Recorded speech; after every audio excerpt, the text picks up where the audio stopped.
Hi guys, welcome back to my channel. Today I'm going to show you tips how to lock Facebook profile officially. So if you want your Facebook a so private, lock your profile, don't want your unfollow friends, I want to see your photo, your about informations, you can lock completely. You can lock officially your Facebook profile.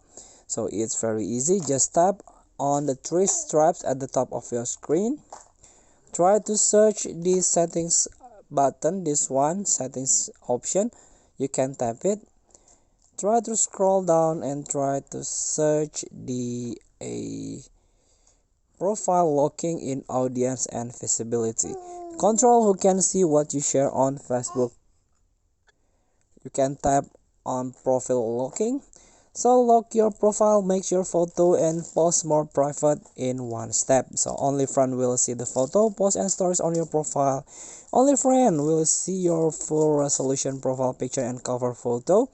And people will still be able to search for you and send you friend requests. But it's very good if you want to use this feature. Lock your profile